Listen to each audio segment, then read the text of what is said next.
O encontro era mensal, aquele encontro principal, mas entre projetos sociais e pequenos grupos você tinha programação o mês todo. Que legal. Mas, desculpa, a pergunta... Até onde vocês foram com isso? Até a plantação da Batista São Paulo. Vocês foram...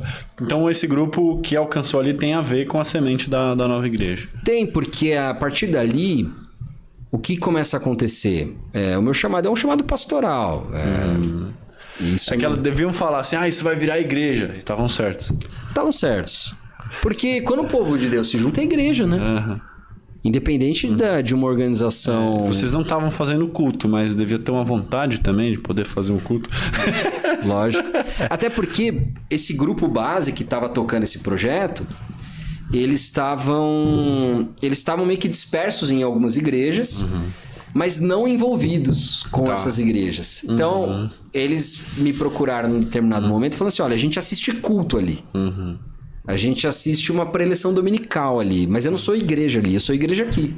Quando que isso daqui vai se oficializar como igreja? Aí você falou, mano. Aí se o começar do projeto já tinha me gerado um desgaste. Agora o desgaste você levou. Aí eu falei, Mas aí, até por essa questão já tendo um pouquinho mais de temor e tremor... E eu coloquei para esse povo 2 questões. Eu falei, olha, tem 2 questões que eu vou colocar para Deus. Eu não vou falar para vocês, mas eu vou colocar para Deus em oração e Deus vai ter que responder. Eu não falei para eles quais eram essas questões e o lance de Deus responder é porque eu não iria atrás dessas 2 questões. Eu ficaria simplesmente sem fazer absolutamente nada. Eu não sei se esse é o método... Fala comigo, Deus, e...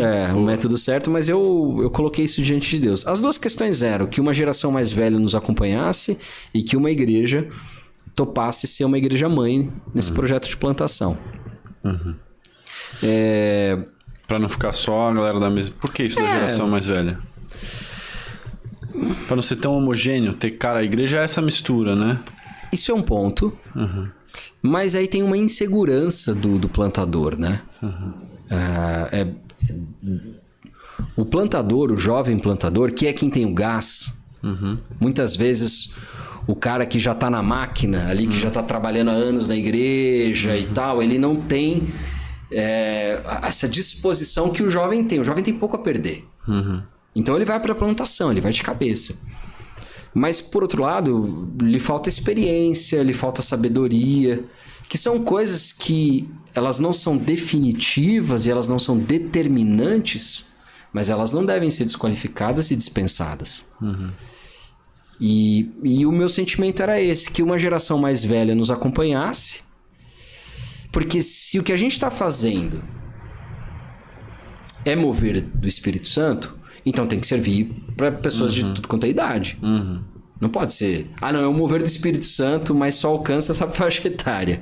Não, se é mover do Espírito Santo, é para todo mundo. E sem que eu fizesse nenhum movimento nessa direção, os pais da galera começaram a me procurar.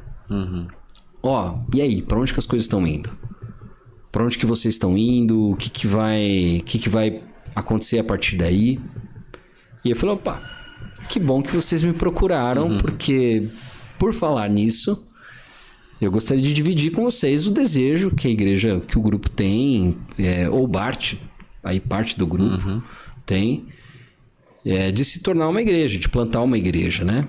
E aí, esses pais, alguns não eram pais também de pessoas ali envolvidas, eram pessoas próximas, mas se interessaram e falaram, temos interesse. A segunda questão era a igreja, né? Na época a gente estava namorando uma outra igreja. Tinha uma outra igreja que tinha um interesse de se envolver conosco, de fazer do nosso projeto, digamos que o culto contemporâneo deles. Mas o pastor que encabeçava essa igreja tinha muita vontade de apoiar a nossa plantação. Mas o resto da igreja não pensava da mesma forma.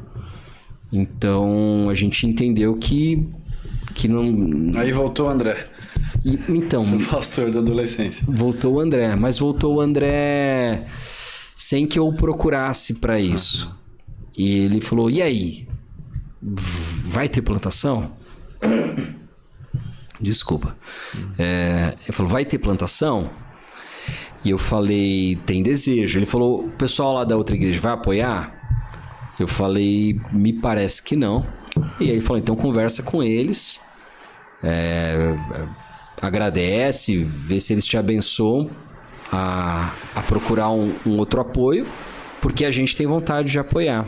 E aí o André encabeçou isso, mas em termos mais pastorais. Tinha mais a ver com o relacionamento comigo, tinha mais a ver com a mentoria voltada aí à minha pessoa, né, ao meu ministério. Tanto que nunca houve um envolvimento financeiro da Iba Viva, né, que é a igreja do André, a Igreja Batista Água Viva, lá em Vinhedo, conosco. Não que não pudesse haver, talvez numa necessidade, eles pudessem nos ajudar. Mas nunca foi necessário. E ele nos... Isso daí foi 2015. Então a gente passa um ano reunindo um grupo base. Estudamos o Igreja Centrada, do Tim Keller. Começamos a procurar lugar. Levantamos recursos. Organizamos a igreja juridicamente. Dividimos os grupos em grupos de trabalho, né? Para o pessoal já ir, de certa forma, desenvolvendo os ministérios da igreja. E em julho, se não me engano, 1º de julho ou 3 de julho agora, mas foi o primeiro domingo, a gente marca pelo primeiro domingo de julho. Nós abrimos as portas e oficialmente como igreja. O André foi o pregador da manhã, tínhamos alguns amigos ministrando louvor lá de Vinhedo, entre eles, quem estava na época era o ministrando também, depois até teve um tempo conosco, foi o Guia Marino lá do Sola. Massa. E aí foi isso. Agora quem